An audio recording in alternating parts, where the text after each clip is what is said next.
নমস্কাৰ প্ৰথমতে সকলোৰে ওচৰত মই ক্ষমা বিচাৰিছো ৰবিবাৰে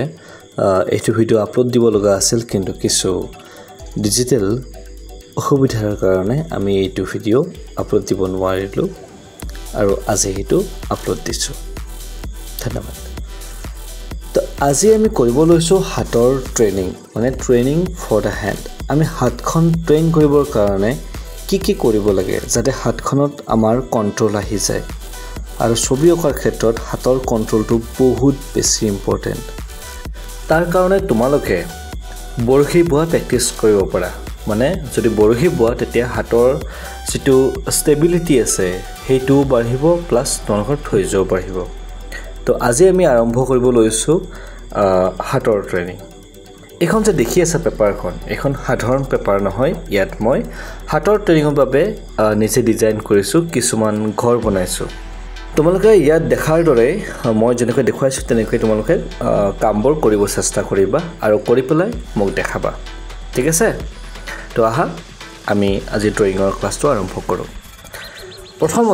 প্ৰথম যেটো ঘৰ আছে এইটো ঘৰত আমি কি কৰিম আপ টু বটম মানে ওপৰৰ পৰা তললৈ কিছুমান সিধা লাইন টানিম উইদাউট স্কেল সেকেন্ড যেটো ঘৰ আছে তাত আমি ৰাইট টু লেফট কিছু লাইন টানিম যাতে আমি হাতখন কন্ট্ৰোল কৰিব পাৰো উইথ কন্ট্ৰোল যাতে অলপ বাহিৰত নলায় 3 নম্বৰ তোমালোকে দেখি আছা যে আমি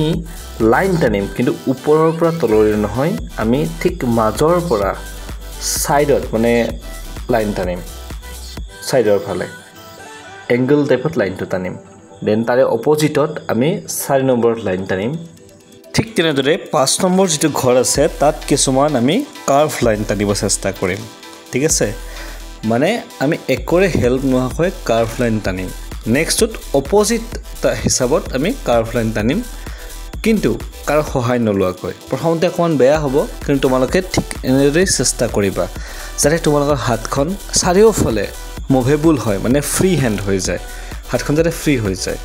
দেন আমি 7 নম্বৰটোত এনেকে ক্লকৱাইজ সাৰ্কেল কৰিম আৰু 8 নম্বৰটোত এন্টি ক্লকৱাইজ কৰিম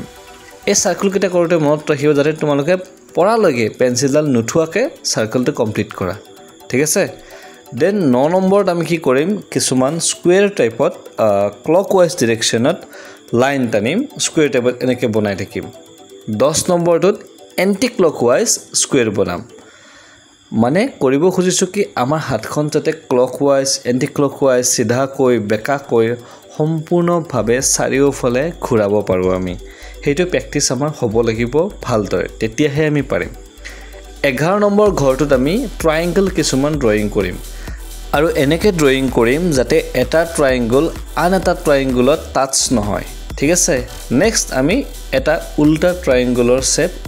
আমি ব্যৱহাৰ কৰিম বা আঁকিব চেষ্টা কৰিম হেতু সেম প্ৰসেস যাতে এটাৰ গাত আনটো নালাগে এনেকৈ আমাৰ 12টা ঘৰ কমপ্লিট হ'ল বাকি 3টা ঘৰত আমি কিছুমান ডিজাইন আঁকিম মানে ধৰি লওক এনেকুৱা ফ্লো টাইপত এটা ডিজাইন আঁকিলো নেক্সট এনেকুৱাকে এংগল টাইপত কিছুমান ডিজাইন নেক্সট ডুডলিং বা যেটো আমাৰ কাৰ্ভ টাইপত আছে সৰু সৰু কাৰ্ভ এনেকুৱাকে 15 নম্বৰ ঘৰটোত আমি ডিজাইন কিছুমান কৰিম ঠিক আছে তো এনেকে ডিজাইন কৰাৰ পিছত আপোনালোকৰ হাতখন ফ্ৰী হ'ব আৰু এইটো কাম বহুত বেছি প্ৰেক্টিস কৰিব লাগিব তেতিয়াহে তোমালোকৰ হাতখন বহুত বেছি ফ্ৰী হ'ব আৰু তোমালোকে চাৰিওফালে হাতখন ঘূৰাব পাৰিবা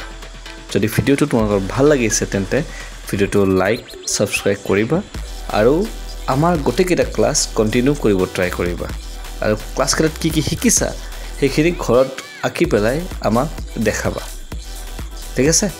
তো আমি তাৰ পিছত এনেকুৱাকে কিছুমান পেনেৰে সৰু সৰু ডিজাইন যদি তোমালোকৰ এইখিনি কমপ্লিট হৈ গৈছে দেন তোমালোকে এনেকে সৰু সৰু ডিজাইন কিছুমান ট্ৰাই কৰিব পাৰা নিজৰ ইচ্ছামতে মই যেনেকৈ দিছো তেনেকৈ কৰিব লাগে বুলি কথা নাই তোমালোকে জাস্ট প্ৰেক্টিস কৰিলে হ'ল যি ডিজাইন ইচ্ছা তেনেকুৱাকে ডিজাইন দিব পাৰা মোৰ এনেকুৱাকে ডিজাইন দিব ইচ্ছা গল মই এনেকুৱাকে দিলো তোমালোকে বেলেগ ডিজাইন দিব পাৰা তোমালোকৰ ইচ্ছা যদি বেলেগকৈ ডিজাইন দিয়া কিবা তেতিয়া হলে কমেন্ট বক্সত ফটো পঠাবা আৰু মই হিবিলাক চাম ঠিক আছে তো তোমালোকে এনেকুৱাকে ডিজাইন কিছুমান দিব পাৰা প্ৰতিটো বক্সতে এইখিনি কৰিলে কি হ'ব তোমালোকৰ হাতখন ফ্ৰী হ'ব আৰু হাতখন ফ্ৰী হোৱা মানে তোমালোকৰ ড্ৰয়িং স্কিলটো বহুত বেছি ডেভেলপ হ'ব আমি আমাৰ হাতখন যিমান বেছি ফ্ৰী কৰিব পাৰিম আমাৰ ড্ৰয়িং স্কিলটো সিমান বেছি ইম্প্ৰুভ হ'ব কাৰণ যেতিয়া